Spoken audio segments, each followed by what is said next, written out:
Are you struggling to conceive? You have options, and at Piedmont Reproductive Endocrinology Group, we'll make sure you have the guidance and support you need. PREG is known for individualized fertility care that's unique to every patient. We take the time to provide a reassuring and empowering experience because we believe that you deserve nothing less. Let us help you on your journey to parenthood. Visit us at pregonline.com to learn more. Get the guidance and support you need at Piedmont Reproductive Endocrinology Group. Today we have on the show Ian Jones. He's from Seattle, Washington, and we got into some really good deep discussion about the making of his latest EP titled Evergreens. It's really awesome. You got to really check it out. It's going to come out this Friday as we roll out this episode, which is October 22nd of 2021. And get it wherever you get your music, or you can go to Ian Jones Music. That shouldn't be too hard to spell there, right? IanJonesMusic.com, and just navigate that page to get this new 6-song EP. He's been in the business for a long time, and he's just an amazing, gifted singer-songwriter, musician, does it all, has a great new band. He's really at peace with having this band work with him, and he's taking it out on the road soon. They actually are getting together to follow up this EP with a full-length album. Check this out. This is a really fun discussion. Hope you enjoyed this. So where are you calling from, Robert? I am in Atlanta, Georgia. Ah, excellent. It's a good music town here too, as well. We have a lot of good talent here. I was back around 2000. I was living in Santa Barbara, and the band I was in, we did a big US tour, and we were fortunate enough to base ourselves out of Athens. And we did, there was a guy there that was like, hey, just crash with me and you guys he had this big house and big land and a barn and stuff. And so we stayed with him for like 3 weeks and did our entire southeast leg of the tour out of Athens, and we went back to Athens every night. God knows how much money we saved by not having to get hotels and stuff, but lovely part of the country. Yeah, you really do save a lot of money. Even in Athens, I think they really jack the prices up because you can't really stay anywhere else. People are visiting the university, so it's like you have no choice. You get price gouged over there. So yeah, you probably did save a fortune. Yeah, it was nice. It was right. It was at that tour we left for the tour 2 days after September 11th. Wow. So we were driving around the country and there was no airplanes. It was just eerie, but people really needed music. So it was a fun trip. And we ended up in Athens middle of October. And so it was just wonderful. It was still sunny but the evenings were crisp and the bugs were gone, and it was wonderful. So oh, that's so true. It is so hot and muggy. And this has been one of the worst summers. I'm hitting about 33 years here in the Atlanta area. Right. This is awful. I mean, I just even did a little run this morning. I was like, I can't do that much. It was like 90% humidity. Is Eddie's Attic still a venue? Yes. And I do a lot of stuff with people who appear at Eddie's Attic. A lot of good artists. In fact, just spoke again with this folk musician named John McCutcheon, who just has released an album called Bucket List, and he's a pretty big artist at Eddie's, downtown Decatur.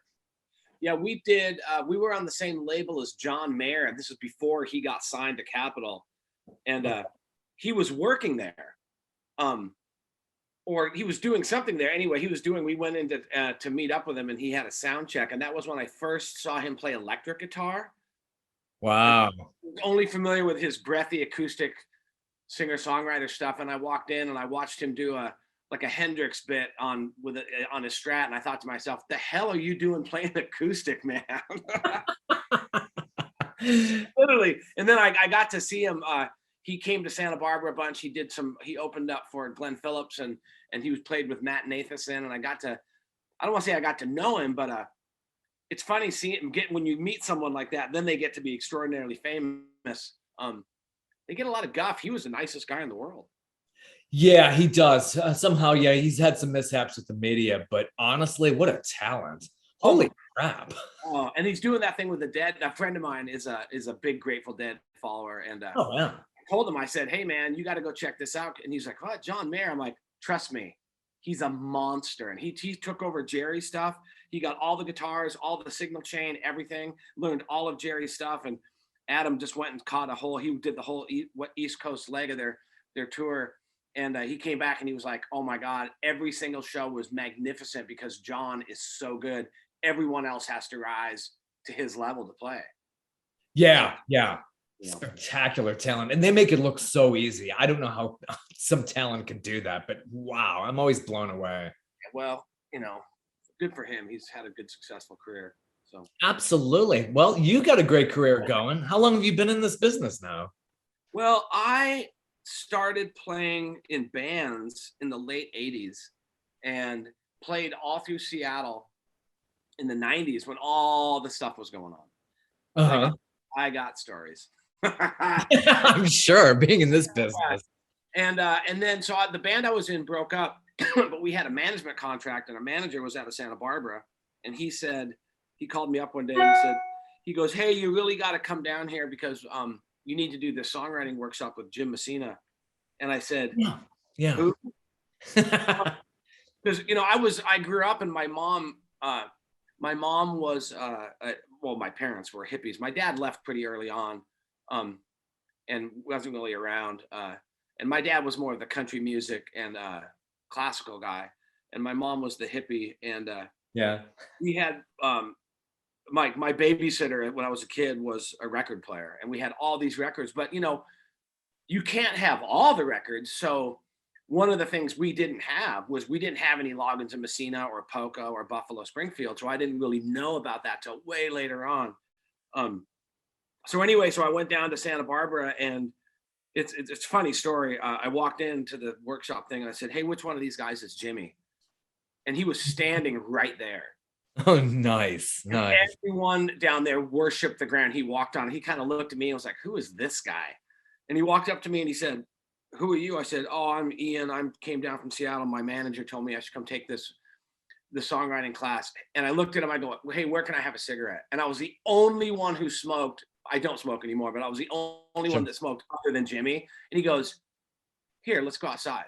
So we went outside and had a cigarette together and became friends, and we're still friends to this day.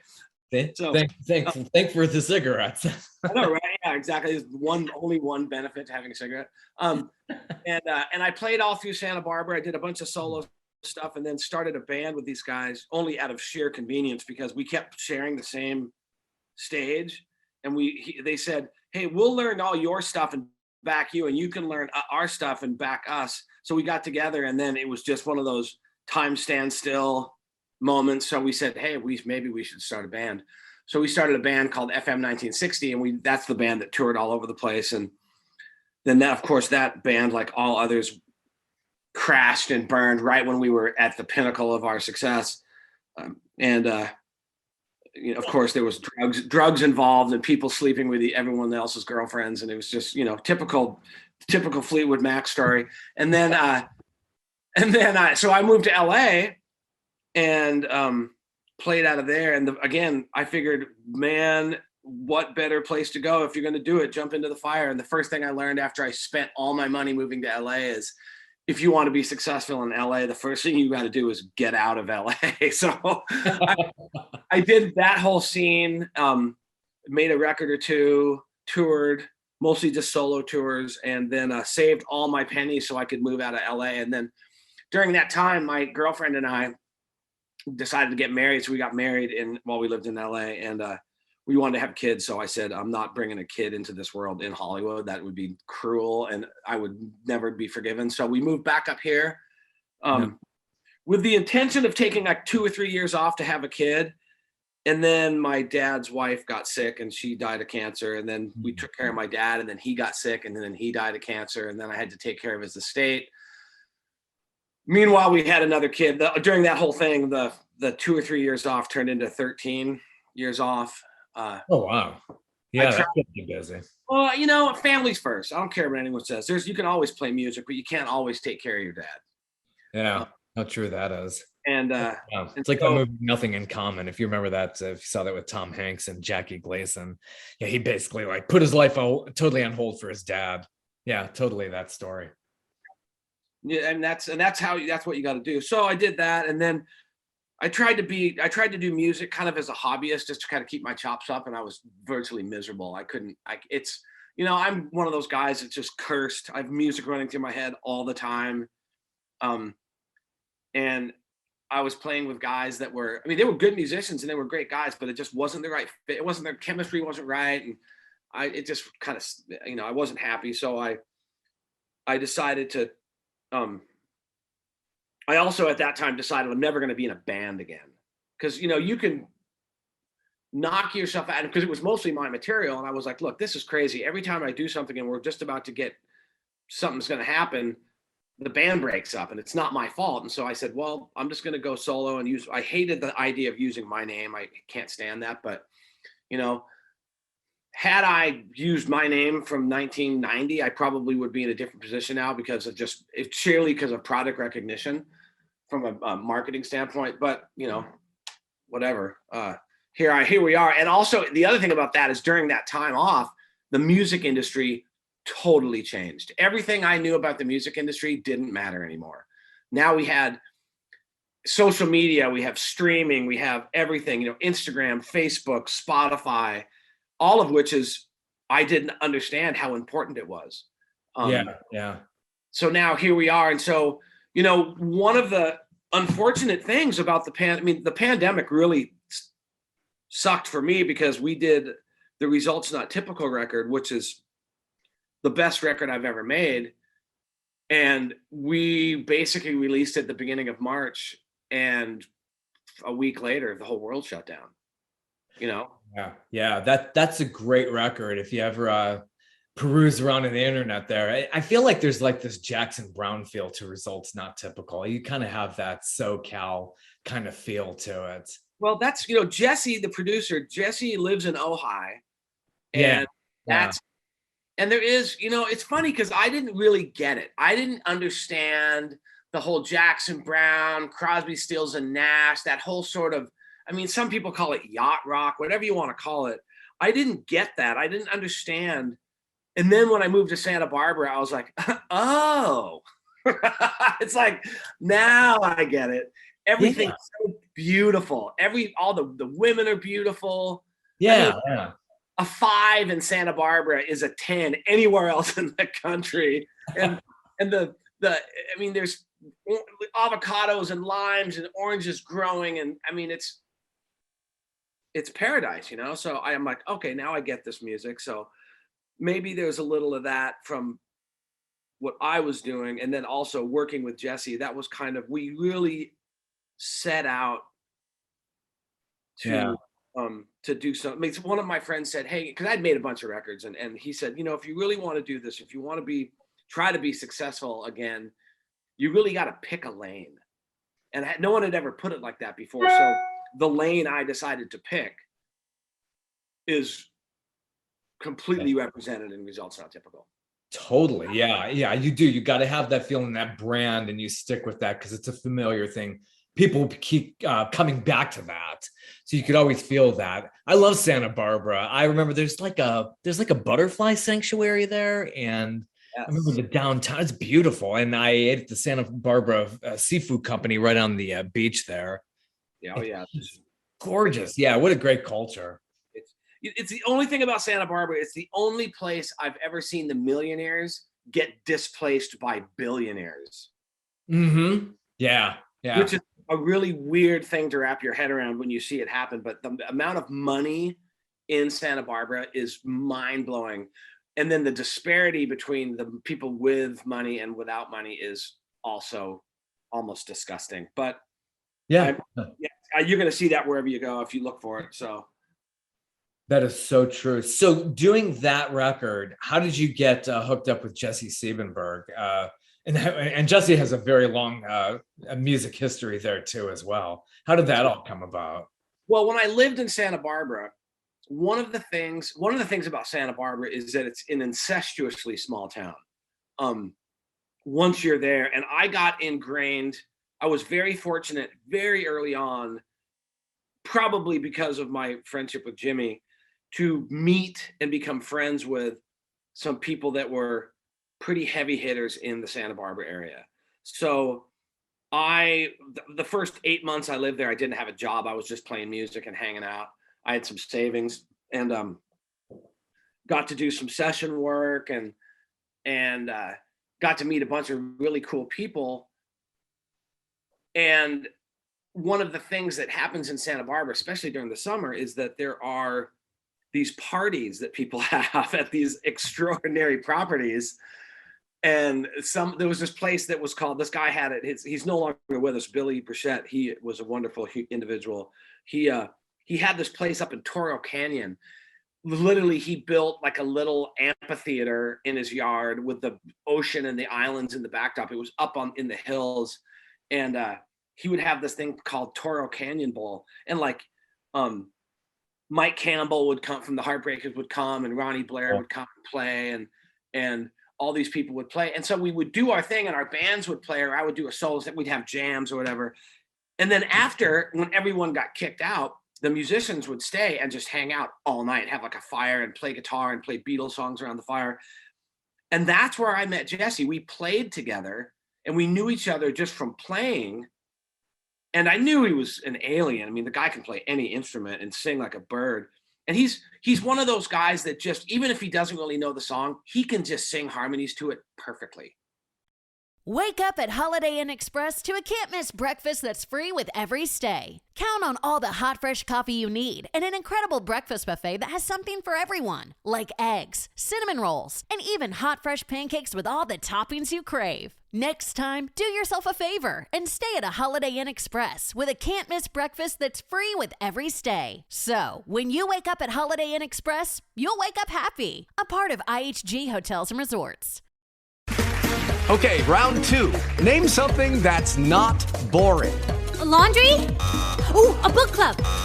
Computer solitaire, huh? Ah, sorry, we were looking for Chumba Casino. That's right, ChumbaCasino.com has over 100 casino-style games. Join today and play for free for your chance to redeem some serious prizes. ChumbaCasino.com. No purchase necessary. Void where prohibited by law. 18+ terms and conditions apply. See website for details. Yeah, he's totally born into it. It's amazing. We used to do this thing where we would switch. We would do like If I Fell by the Beatles and like randomly switch high part to low part. And he would just on cue, just nail it. So I knew him. And I also knew that he produced records, but I never did that with him. I wasn't in, that was a different part of his life. And then after I did the Piano Songs Volume 1 record, I had started making The Results Not Typical up in Seattle, and I got totally burned. And for a lot of money and a lot of time. And that's a story for another day. But I remember calling one of my friends, John Mooey, down in Santa Barbara, who was one of the people I met when I first was there. And there's the last song on the Results Not Typical record is Goodbyes Are the Hardest Words. And I remember playing that and John coming up to me and saying, you have to have my friend Jesse record that song. And that was 15 years earlier.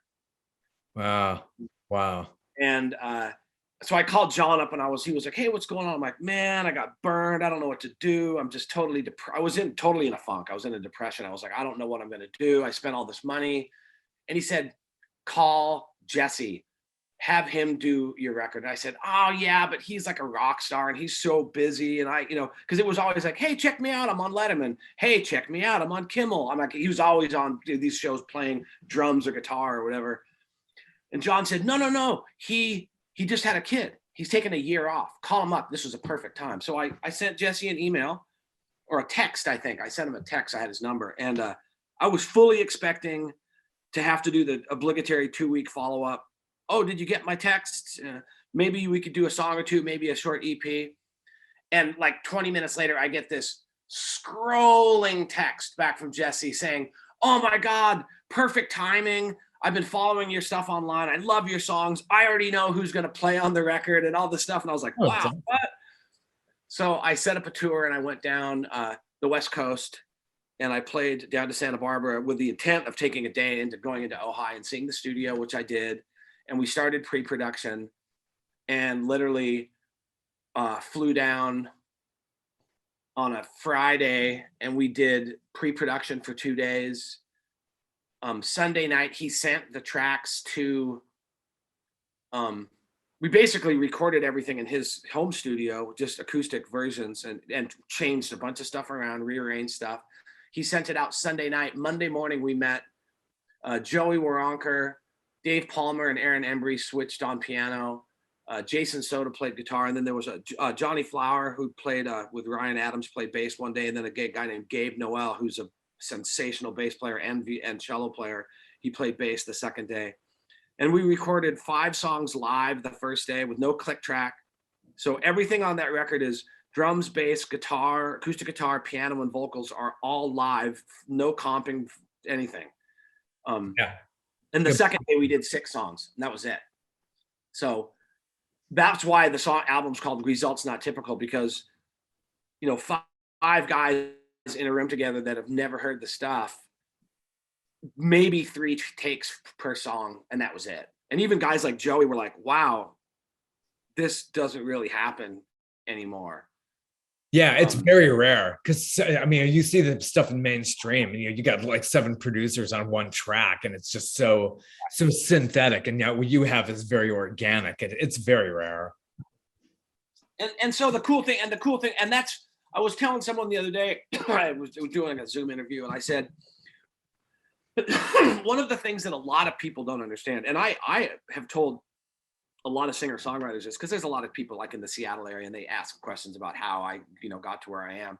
And I said, the toughest thing I ever did was hire a real producer. I mean, everyone says they're a producer, right? But a real producer.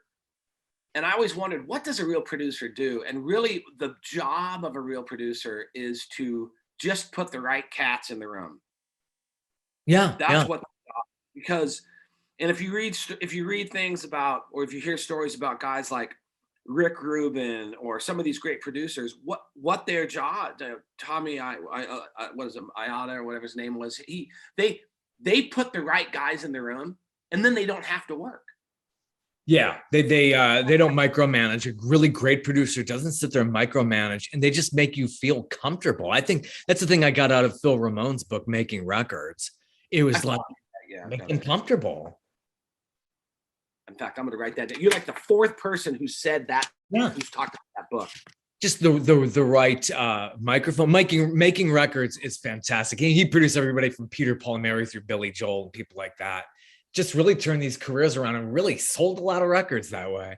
It really is. It's so important. But, even just having the right environment, put down that nice magic carpet under you, make you feel good and just comfortable. So so we did that record in 2 days, and then it took a year and a half to finish it. And which was great, because production, yeah. So we had like our friend Paul Campbell, or Paul Cartwright. He's a violin player and fiddle player from Bakersfield. He's like plays at the Hollywood. He's a big LA session guy. We hired him to come do the strings on Athens Smiles, and I made a trip down just for that weekend because I wanted to see Paul, and we hung out. It kind of became an excuse for me to go down to Ojai for the weekend to quote unquote work on the record. But me and Jesse just hung out and had a blast. And then that happened. We started in last January. I went down and to do pre-production for the next record, and we did a bunch of just acoustic versions to show him some stuff. Liars, Criminals, Beggars and Thieves had been started like 20 years earlier, and I had like 17 verses and 9 bridges. And because of what was going on with the leading up to the election, I said, I played him. It was just the idea. I played it for him. He was like, ooh, yeah, we got to do that. So he helped me finish that song. He's got writing credit on it. And we called that down to 4 verses and two bridges, and or 2 choruses, if you will. And we had like these demos. And then when the pandemic happened, he called me up and he goes, hey man, who knows how long it's going to be before anyone can do anything. So he goes, I listened to those tracks and they're totally workable. Do you want to move forward with them? And I was like, yeah, let's do it. So we did fly some tracks back and forth we did a couple of recordings up here in Seattle and just flew him the tracks, and he worked with them, and that's how this EP came out. And we were going to do more songs, but we weren't sure what the hell was going to happen. And we still, I mean, honestly, I still don't know what's, when I know there's people out touring right now, but there's a lot of people that are not. There's a lot of people that are not playing, and parts of the country are way worse than up here. So I'm cautiously optimistic, and I'm doing some shows. Like we just set up our album release show at the Tractor Tavern up here in Seattle for October 20th, which is 2 days before the record comes out. But beggars can't be choosers. And we'll see. Hopefully by the spring, I will be able to get out there. I've talked to some national booking agents, and they don't want to take anyone else on right now, which I totally understand. Yeah. But I really want to take I put together a band. It took me 4 years to cobble together this band. And every time we play together, I think I should go out and buy a lottery ticket, because I'm the luckiest bastard on the planet to have these guys playing with me. It's so much fun. They're so good, and they love the music. Yeah. And when we go out and play, people freak out. And it's cool because I have been in a lot of really good bands, but nothing even close to this. Yeah. I know that wherever we go, I would feel sorry for anyone who has to go on stage after us. Yeah, it's good to have a good tight unit. You're a team. And if you're all on that same page, boy, it could really click. With some bands you see are just like, they could make it happen. But yeah, you see the infighting, you hear about it later on. Nothing's worse than going to see a band and it looks like they all would rather be anywhere else than on stage. And it's like, man, you're supposed to be entertaining us.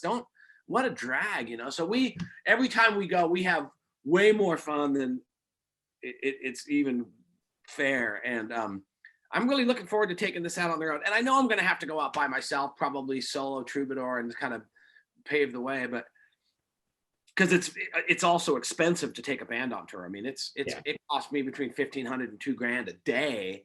Yeah. To take these guys on the road, and that's out of the gate. I'm not going to get. I'm very realistic. I know that I'm starting from scratch, having just basically started out as a solo artist. Even though I've been doing this 30 years. I know how it is, and I know there's the great chance. Jimmy told me once, the best advice I ever got was from Jimmy, and he said, he goes, don't stop doing what you're doing. You're really good at what you do. And I was like, thanks. That coming from you, obviously that's a huge compliment coming from him. And he said, it's all about being lucky. He goes, you just got to be in the right place at the right time. It's so true. It is your timing. Yeah. He said, here's the deal. He said, so that being said, he goes, you have to be ready to be in the right place at the right time. So always be rehearsed. Don't show up drunk. This is respect the craft, and be ready. And then if you are ready and that person's there, that can change your life. And he goes, but more importantly, you have to be ready to never be in the right place at the right time. Yeah. And that's the advice I've ever got. And it's true, because if you do it because you're trying to get rich or famous, you're going to be bitter and jaded. But if you do it because you love it, then it doesn't matter. Yeah. It's not about putting that pressure on yourself. You'll don't set the bar so high, and then you're going to end up being depressed if it's not going to hit your level of fame that you really want. Right. It's silly. I mean, it's about the craft. It really is. And the other cool thing about that is that in my lead up to trying to break back into the music industry, what I was doing is my sister works in radio. She runs a station in Marin, and she was on some panels at the AMA in Nashville in September. And they have it I'm not there this year. I think it's going on right now or next week. I think it's next week. And I started going with her.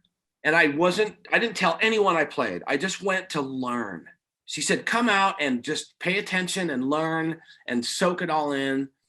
And I did. And one of the things I learned is that if you're going to do this, and if I'm going to do this and I'm going to give it a real shot, which I'm really trying to do, you have to have a revenue stream. Yeah. And I don't have rich parents, so that's not an option. I didn't win the lottery, so that's not an option. So what I did is I've been working on houses for the last, forever. That's what I do. I work on houses, and I've gotten better and better, and I've created a reputation for myself here in Seattle. And I don't even advertise anymore, and I tell people no all week. But I kicked my business into a different level. I was like, I knew that this was what I was going to have to do, so I kicked my business up to a different level, and I love my job. and it pays well enough that it allows me to work with Conqueror, and it allows me to work with Jenny Finlay from Austin in doing radio promotion and management. And it allows me to hire a social media expert, to manage my social media stuff. Cause I don't have time or the bandwidth to understand. It's a younger kid's game, So, and this girl is smart as a whip. She's like 24, 25, and she's all over it like a cheap suit, and I'm like, great, you handle it. Here's my passwords. Let me know what you need from me, and I'll, approve it. That all costs money. And the plus side of that is that if I am never successful playing music, I have a great career to fall back on that pays really well. So I've kind of set myself up for a no pressure situation. And of course, that's generally when things happen. Yeah, they do. They do. You just relax and you're really enjoying it. And it really shows. I mean, we see it a lot in the work. So Liars, Criminals, Beggars, and Thieves, about politicians. Obviously, it's the present day landscape that inspired you to do that. It sounds like this song could have been like an Arlo Guthrie 17-minute song. So you whittled it down to something that's more current. Yes. And we specifically chose and changed the words so that it's not about any one party. I wanted it to be where anyone could listen to it and go, yeah, those fuckers, let's see that. Yeah, it's about them, it's about them. And I think we pulled that off, and Jesse and I giggled pretty hard when and then when we did it, he's like, well, we've got to make it so that it gives a nod to the people that did this kind of music. I mean, I'm not a political activist by any stretch of the imagination, so this is kind of a one-off for me. But we did it so it's, if you could sing in a perfect Dylan impression, it could be a Dylan song. It also could be like a Petty song, and we purposely didn't put a 12-string Rickenbacker in it because then it would have been like a total Roger McGuinn ripoff. So kind of had that vibe, and I think we pulled off exactly what we wanted to. And again, we got a good kick out of it. And it turned out to be a good song. I mean, people really like it. So I had one guy tell me, because we did release it, even though it's on this record and it's going to be the next single with the proper media push, it came out and got a little bit of traction before the election. And one guy from like South Carolina was like, oh my God, this is the theme song for 2020. Yeah, it really is. And yeah, you're not like naming specifics. It's the culture. It definitely is the culture. What happens when typical human beings just get sucked into it like a vacuum, and it changes them. Completely. I've seen like completely, totally normal people, and then they get into it, and it gives them a certain kind of a conceit, and you kind of forget where you come from. I think with many of them, there are a few good ones in there, but generally speaking, it's really true about that kind of a song. Yeah, and it's for me, it's too bad, because what happens is you get just a normal cross section of people, and politics can drive such a huge wedge in between. I mean, it can ruin friendships and it can ruin marriages. Probably it has, I'm sure, and it just creates ugliness. Judy was boring. Hello. Then Judy discovered ChumbaCasino.com. It's my little escape. Now Judy's the life of the party. Oh, baby, mama's bringing home the bacon. Whoa, take it easy, Judy. The Chumba life is for everybody. So go to ChumbaCasino.com and play over 100 casino-style games. Join today and play for free for your chance to redeem some serious prizes. ChumbaCasino.com. No purchase necessary. Void where prohibited by law. 18+ terms and conditions apply. See website for details. Okay, round two. Name something that's not boring. A laundry? Ooh, a book club. Computer solitaire, huh?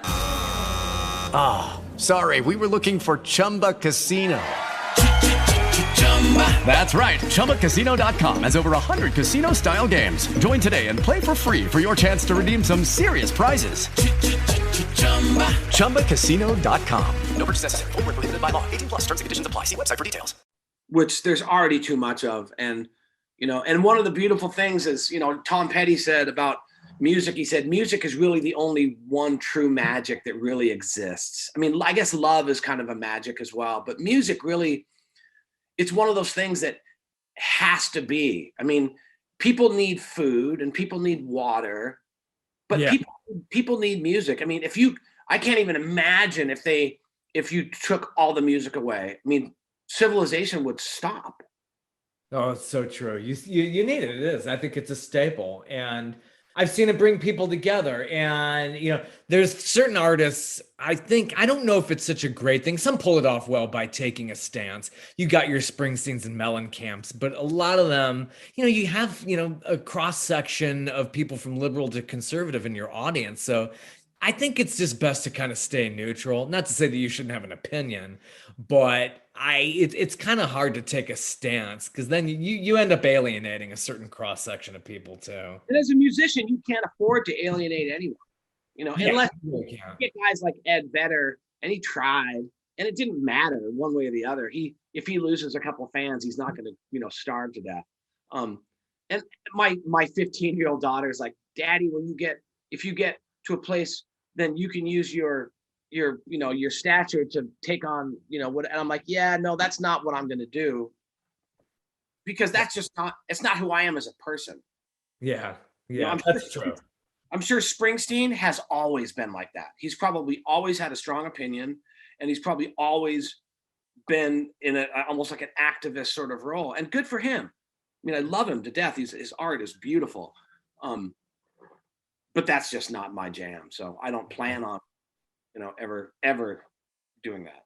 Yeah, there are very few who could pull that off. Somebody who's very established, has been around for 50 plus years.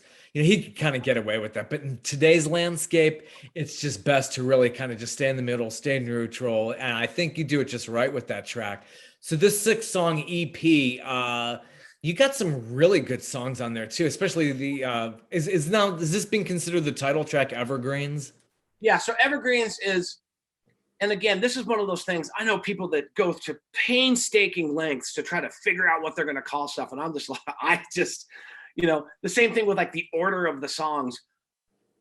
Honestly, I am the last person that anyone should ask about any of that stuff, because everything I say, everyone's like, oh, that's not a good idea. So I like with Results Not Typical, I tried to pick the order of the songs, and I sat for hours and I listened to the beginnings and the endings and I put them together. So I had this great order, and I sent it to Jesse, and Jesse's like, yeah, no, that's terrible. And I'm like, oh man, come on. How do you do that? Yeah, really. And then he said, look, that's when he was touring with Lucas Nelson. He said, I've been driving around the country listening to this record for 3 months. So this is the order it's going to go. And of course he put it in that order, and it's perfect. So with this one, I was like, hey, what's the order? And he was like, oh, how about this? And I was like, fine, you're the producer, man. I mean, I kind of just jokingly, I'm like, you're the producer, whatever you say goes. We've got that kind of, because we're such good friends, I can joke with him like that. And then one of my friends was like, hey man, you really should call it Liars, Criminals, Beggars and Thieves, because it's such a great track. And I was like, yeah, but then it kind of makes me look like I'm a political activist, and I don't want to go there. And then when we finished Evergreens, someone heard it and they're like, oh my God, that song is amazing.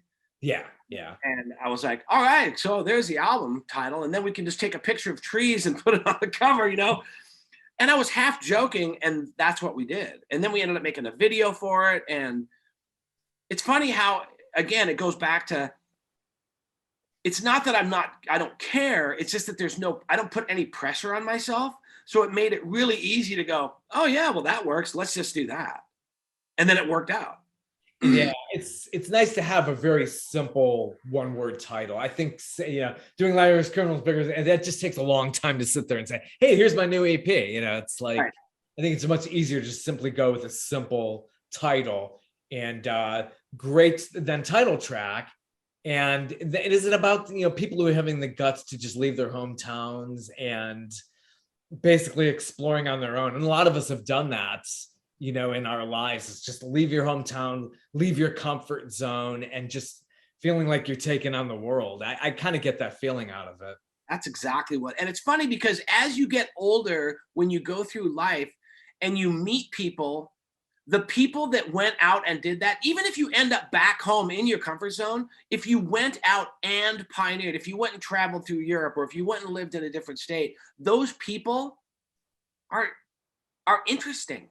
Yeah. I get along with those people way better than I get along with the people that never, that still live 2 miles from where they grew up. And not that there's anything wrong with those people. I'm great friends with both cross sections, but it's interesting how you can really get that from when you talk. You don't even have to ask them. It's like almost like And then you end up saying, "Where are you from?" And they're like, "Oh, well, originally I'm from so and so, but I lived here." And you're like, "Oh, yeah, of course you did."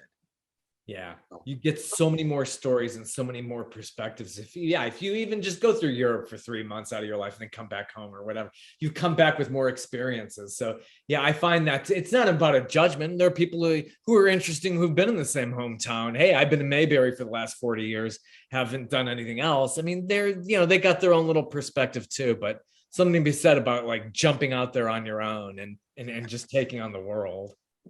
Yeah, it's fun. And but the thing is and while you're doing it, you don't realize, like Evergreens, the basis of the song is I'm down literally in paradise. And I've got friends, but my girl was with me, who I'm married to. Our anniversary is this week. I mean, we'll have been married 18 years. We're almost together 28 or 29. Wow. And, yeah, right. That's pretty rare in this industry. Chunk out of the life. Yeah. That's good. I know, it's great. And so I had her, but you don't realize, especially living up here, you take for granted so many things. Like you take for granted being able to look at Mount Rainier. You take for granted the Puget Sound and the mountains and the trees, how beautiful everything is until you can't see it. I mean, you've been in I love the West and where you're at there in Seattle. And I bet Ojai is gorgeous. I went near Ojai on the way to Santa Barbara, and Ventura, California is really cool too. I just love those areas. So when you started Evergreens, you started writing. It's really neat. Did you start writing Evergreens in a garage? Well, no, actually, believe it or not. So I was living in Santa Barbara, and the story goes, I was living in Santa Barbara, and one of the things I missed was my best friend who co-wrote the song, Dave Bickford, and he co-wrote one of the songs on the last record as well. He's my hunting and fishing partner. Cool. And before I left, we used to fish for salmon in the Puget Sound a lot. So I was down in Santa Barbara, and it was that time of year, and he was calling me every day saying, "Oh, I caught another 25 pounder. Oh, I caught another 27 pound." And I was like, "Dude, guys, knock it off, So this one day I'm sitting at lunch in Santa Barbara, and I'll never forget, I was at Red Robin at the bar eating lunch, watching TV, and on TV there was guys catching salmon in Alaska, when my phone rings and it's Dave, and he's like, "Just caught another 20 pounder." And I'm like, "Dude, hold on a second, I'll call you back." Hung up, called my boss, and I said, "I'm gonna need a couple days off." He's like, "That's fine." Called the airline, booked a flight out the next morning, went home, told my Pauline, I said, "Hey, I'm gonna go visit Dave for a couple days." Got my fishing pole, went to the airport. Dave picked me up, drove right to the dock, got in his boat. We fished every waking moment pretty much for 4 days and didn't catch a damn thing. And one of the mornings we were sitting in this fishing boat. And the thing about fishing with someone like that, who's your best friend, is you don't even talk. You just sit there and you're just together and you're just doing your thing. And it was unseasonably warm. And I remember at one point, one of us said, "It's 9 a.m. And then a couple minutes go by and the other one goes, "Sure don't feel like August." And then Dave looked at me and he goes, "Dude, if that's not the first line of a song, I've never heard." And I was like, 9 a.m. Sure don't feel like August. I'm like, yeah, that's it. So I ended up going home, and I was sitting around, and I was in my garage, and my friend Pat Milliken had got me, in this open tuning dadgad. He'd been bugging me to write something in it. So I was sitting there and I was messing around, and I came up with this little lick. Cool. And I just sang, "It's 9 a.m. It sure don't feel like August." And I was, at that time, I was had really realized that I was missing my friends. I was missing you know, in spite of being in a place that's like paradise, surrounded by such great stuff, I was sad. I was lonely. I missed my friends. I missed my home. And that whole song wrote itself in like 15 minutes. So Cool. yeah, so that's the gist of it. And so you know, it's funny because I had totally I'd almost forgotten about the song. And then one day I was sitting around with the band, and they showed up, and I had taken my guitar, and because I remembered it, and I had my guitar in DADGAD, I was messing around, and the band came in, and I was playing it, and I got done, and the guitar player looked at me and goes, "What the hell song is that?" I said, "Oh, it's this old one, Evergreens." He goes, "Well, we're learning that tonight." So cool. Yeah. Yeah. Feel free to play us your track Evergreens. Yeah, I'd like to. If you want to hear it, I would love to. Let's hear it. So yeah, all right, here we go. Okay, really good.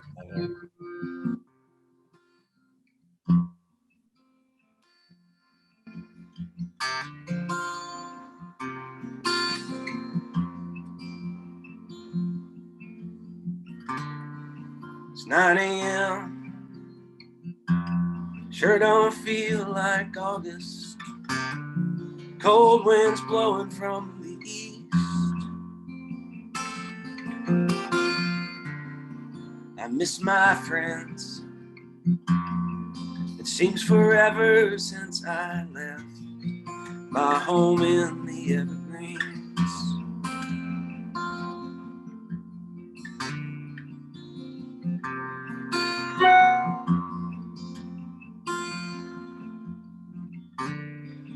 The day I left, my path so sure it set itself. Now I'm not sure what it means. Still each day I rise, hope to start another day, one step closer to my dreams. Should the road I ride lead me to that promised land? Should I end up far from where I want to be? I only hope that when my time comes on Judgment Day, that judge goes easy on me.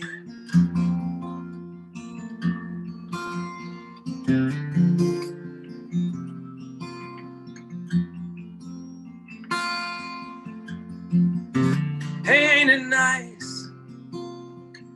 Another day down here in paradise. Yeah, but is this where I wanna be? I take a good look around, notice that my guard's gone down, and the price of happiness ain't free. And should the road I ride lead me to that promised land? Should I end up far from where I want to be? I only hope that when my time comes on Judgment Day, that judge goes easy on me.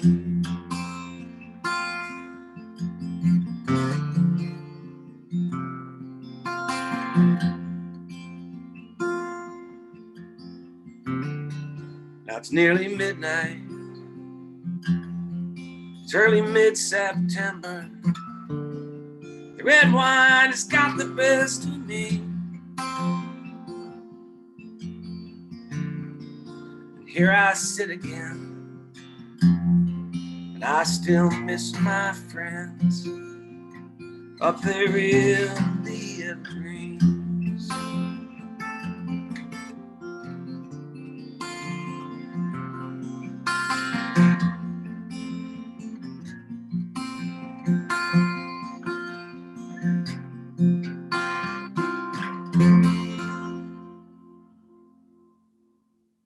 Beautiful song. Very, very beautiful. I could see that being very big in Nashville. You kind of have that kind of influence Well, just the acoustic. God willing and the creek don't rise, I'll be there soon enough. Yeah. I'm working on it. Great music town over there too. Reminds me of that. A lot of good talent there as well. Yeah, I think I do okay there. Yeah, I could see that. A lot of good tracks on this. Yeah, it's another interesting one is called Born Again Sinner, and you get a little backstory on that one as well.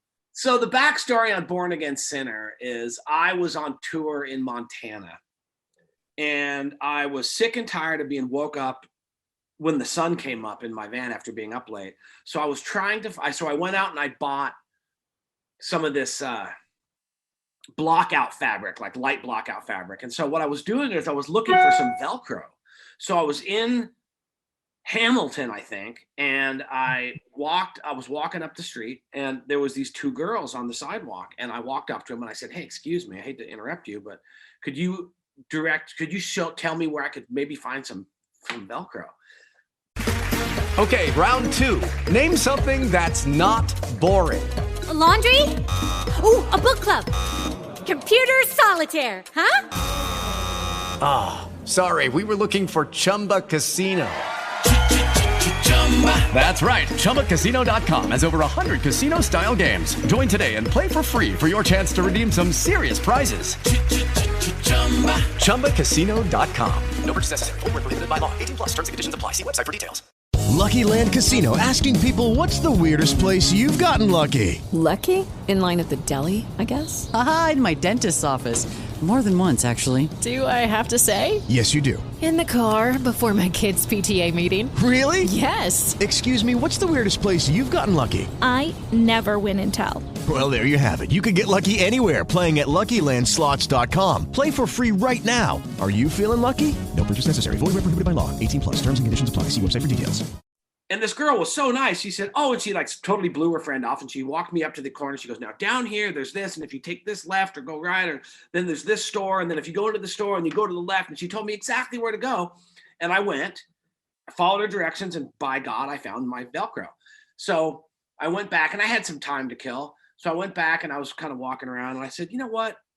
That was really nice of her to take." So I went back to her little. She had a salon, her own salon. And I went in. I said, "Hey, I just want to thank you. I found the Velcro. I just want to thank you for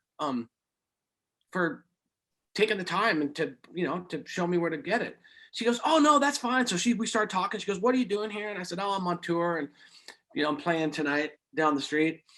And then she was like, "Oh my gosh, you must be hungry. Hold on a second." And she like disappeared. And I'm like, "What?" So she disappears in the back. She comes out with antelope enchiladas that she had made, with antelope that she had shot herself. Oh my gosh. And it was the best enchiladas I've ever had in my entire life. And she sat there and she heated them up and she made me eat them. And she was so nice. And I thought, this is weird. So anyway, we became like social media friends. It turns out that she was, had some, I don't want to say troubled past, but she had some issues with substance and is sober now. And was also quite religious. As I think that was part of her recovery, was the religion part. And she was always posting about how hard it was to stay on the straight and narrow. And all these times she had slipped up. And at one point she had said, "I guess I'm just a born again sinner." And I thought, oh my God, I just couldn't get it out of my head. So one day I was messing around, and the funny thing about that song is that song was written to be almost like a Running Down a Dream Tom Petty song. It was supposed to have this backbeat and be really fast. And when I went down and when we did the demos with Jesse, I played the acoustic guitar part and I sang it, fully intending for it to be the way I wanted it in my head and for me to come back and recut the vocals. Well, then Jesse, when we decided we were going to move forward with the tracks, I'd kind of forgotten that was one of the songs we had done. And he sends me this version. And of course, in the meantime, the band is playing Born Again Sinner, this upbeat kind of Running Down a Dream, Tom Petty style way. And he sends me this message that says, "Well, I kind of went a little Blade Runner with it. Let me know if you don't like it." So I put it up on the PA for the band and we were listening to it. And I'm thinking to myself, how the hell did he get this out of what I gave him? which just goes to show you how great of a producer he is. And all the guys in the band were like, sorry, dude, this is way better than how you wanted to do it. So I was like, all right, so I guess this is how it goes now. So right now, I'm just learning how to redo it the way that Jesse did it, because I just haven't played it, because I kind of needed to give it a rest so I could listen to it a bunch and come back to it. But yeah, that's the backstory on that. It was basically, and actually the funny thing is that I was recently in Hamilton, and it was right after I got the EPs, and then, they're not out till October, but I had them. So I stopped off at her salon, and she wasn't there, but I asked the gal next door, I said, because I sent her a message when I wrote it. I said, hey, I wrote a song based on one of the things you had said. I hope you don't mind. It's not about you. It's just about what it's based on what you had said, being a born again sinner. And she was like, oh no, that's great. I can't wait to hear it. So I dropped off a copy of the EP with the lady next door, and I said, will you make sure that she gets this? And I haven't heard from her. She doesn't come up on my feed very much, because I think we kind of walk different paths. But so I'll be back there someday, and I'd like to go. Hopefully I can meet up with her and hope she gets it, and hope she doesn't hate the song or think I'm weird. Yeah, that's but yeah, what a great story though, because really, honestly, it's amazing where those inspirations come from, and it's great when it's more impromptu and you don't even expect it. It's just, some of the biggest hits of our biggest artists, it just came to them like lightning. It's just amazing how fast it happens. It's amazing how stuff comes. Hallelujah came when I was cooking Christmas Eve dinner. I was in my kitchen, and that song completely came to me, the entire thing. I actually wrote it on my phone in the notes, because I couldn't go grab a guitar, because I had like 6 things cooking at once. And I'm like, I was mad. I was like, I can't believe I've got this song in my head. What am I going to do? I don't have the facilities to pick up a guitar or sit at the piano. I can't, because I'm going to burn everything, or no one's going to eat dinner. So I wrote it down on my phone in between cooking. And then at the end of the night, I went out, and lo and behold, the entire song worked. I only changed 2 words in the song. Only because they were too personal based on what the song is about. I didn't feel comfortable singing those words in the event that the person who it was about heard it, and I just thought it was not fair, so I changed the words. And the new words work fantastic, so it's not like the song suffers for it. But and I still have in my notes on my phone, I still have the original lyrics. Yeah, well, it can end up in the Rock and Roll Hall of Fame one day. You just basically, you have to donate to them one day. So through the pandemic, have you been doing, what have you been doing online? Have you been doing these weekly live streams? A lot of artists have been doing that kind of stuff. I started to I did some live streams. And I'm not a big computer guy, so I'm not like Bill Gates over here. And I did update my bandwidth on my and I'm in Seattle, so we do have really good internet, and but I upgraded to like the most high speed upload and download, so I wouldn't have any problem. But I still had problems with latency issues, and that drives me crazy. Oh, I know. When I'll literally, it could be my favorite artist, and if the sound and the audio are off, or in the video are off, I can't watch. Yeah, I can listen. I can turn it on and listen in the background. And I know that like James McMurtry, I work with Jenny Finley, and she works with James, and they really struggled, because James did that a lot. He did the live streams like every week or twice a week.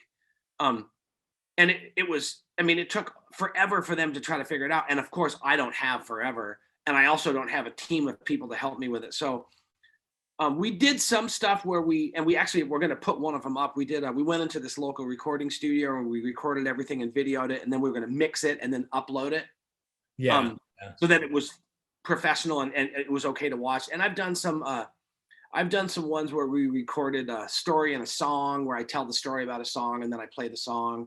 And there's on the YouTube, I think there's a YouTube, one of the channels on my YouTube channel, there's a part of it that has the story and the song you can check out.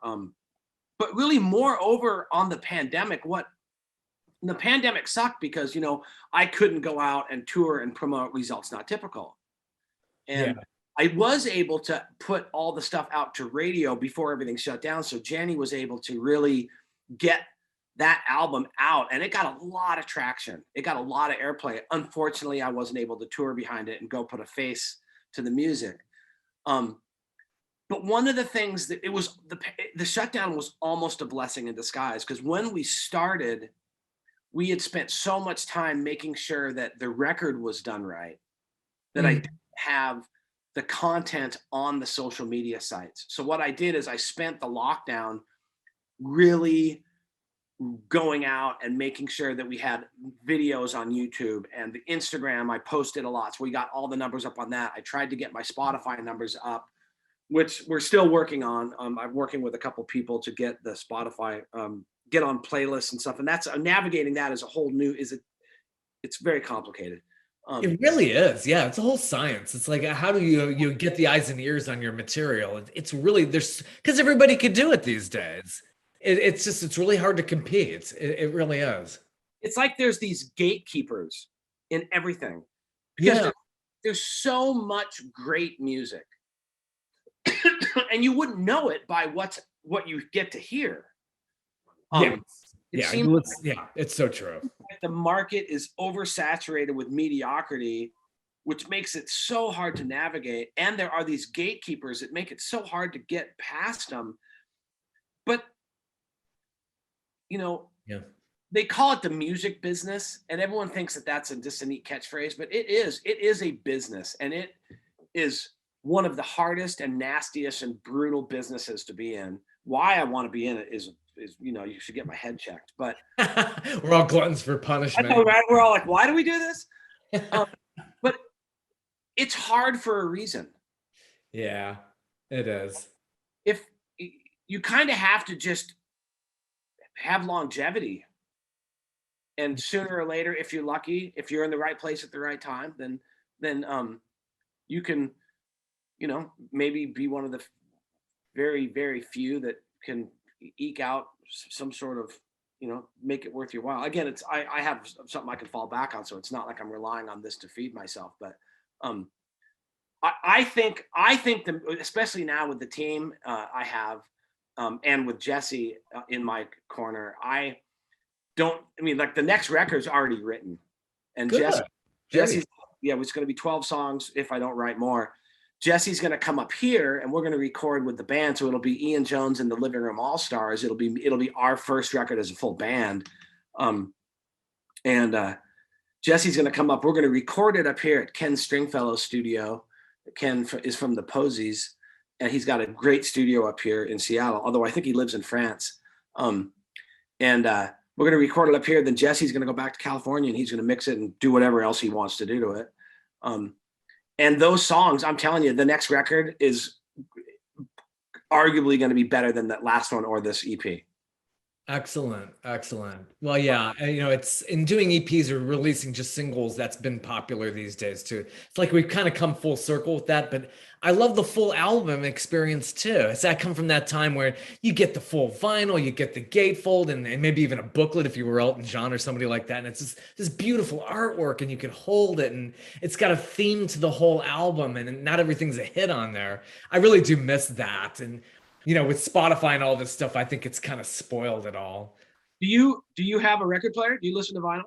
Yeah, I love it. I need to really get a more upgraded system. But yeah, I still got my old records. I never wanted to get rid of them. Some people have in the past tried to tell me to get rid of them. I was like, no, there's just something about that tactile. You just feel it. I love that. You should send me your address. I'll send you a vinyl. We did Results Not Typical. We did in vinyl, and it's beautiful. It's a gatefold. We did some pretty clever stuff with the captioning of the pictures, and there's some hidden things. It's cool. And then of course you get a download code so you can put it on your phone or whatever. But you send me your address and I'll send you a vinyl. I'll definitely do that. Absolutely. Well, thank you so much for being on my show, my podcast, and I hope to see you on the road. Hopefully you'll come here to Georgia. Oh, I will. I will. I can't wait. In fact, just talking about it, I remember when I was in Athens, I actually wrote a song called The Red Bricks of Athens. And I should find it, dust it off, because I vaguely remember it being a very good song. Yeah, I love that culture up there in Athens. I remember Michael Stipe had a restaurant up there, and I went to it years and years ago from REM, Michael Stipe from REM. And it's just, Yeah, no, I remember it was funny, while we were in town, we were actually playing a show at, I think it was Tasty World. yeah. Tasty World or One Love, one of the places. Anyway, we were playing one of the venues, and we were all excited, and the room was pretty packed, right? We're getting ready to play, and all of a sudden the room just emptied out like a fire drill. We're like, what the hell is going on? Well, it turns out REM was getting ready to do like the Bridge benefit, and they did an impromptu live rehearsal concert like across the street, and no one knew about it. All of a sudden someone came in and was like, REM's across the street, free show. And it was like someone farted in the entire room, just totally. And we played to ashtrays. It was like, damn it. And then the next day we were walking back to the house where we were staying, and we walked by, and there was Michael Stipe, Peter Buck, and Mike Mills sitting in a bar having a pint. And I thought, do I go in and say, listen, guys, really, man, you totally ruined our night? I'm like, no, they're probably having a meeting. I don't want to interrupt them. But Oh, that's funny. Pete Buck lives in Seattle, or at least he has a place here. He was married to a gal, and they were part owners of the Crocodile. They're not anymore, and I'm not sure if he still has a place here, but he was in Seattle for a long time. Him and like Robin Hitchcock, who I know, Robin comes here and hangs out with him a lot. So cool. Well, it's been great speaking with you. You got a great catalog here. I just love it. And where can we get this new album? So the album comes out on the October 22nd, and you can obviously come if you're in Seattle, or if when we get on the road, you're going to be able to get anything we have. But my website is it's ianjonesmusic.com, and on the merch page you can get the last record and vinyl, and then starting on the 22nd we'll be able to get the EP. We have t-shirts and hats, and we're working on a bunch more merch to designs to get up there. Yes. And the merch page is really cool. You can get the previous records there, Results Not Typical. We can get an Ian Jones hat and shirt, and even that album called Piano Songs Volume 1. Which of course implies there's going to be a volume 2, so I better get on the piano and start writing. You remember years ago, Hall & Oates put out this record called Rock and Soul Part 1. Part 2 never came. That's never ever happened. I don't know why it never happened, but hey, don't say never say never. They could still get together and put it out. Yeah, even 40 years later, that's true. Right. Well, they're both. John Oates he's big on the Americana circuit, and God knows Daryl Hall is still killing it. So those guys are amazing. I did interview John Oates when he came to Eddie's Attic once, and just really amazing. Another gifted songwriter and very talented. Well, I appreciate it. Make sure you send me your address, and I'll send you off a vinyl. And I appreciate you having me on the show. Thank you very much. Take care. Hello, Saver. Whether you're saving for that trip to the tropics or saving for an emergency, now is the time to take advantage of Wells Fargo's savings options. Wells Fargo offers savings accounts that can help you save towards your goals. So, what are you saving for? Visit a Wells Fargo branch or wellsfargo.com/save to open a savings account today. Wells Fargo Bank, N.A., member FDIC.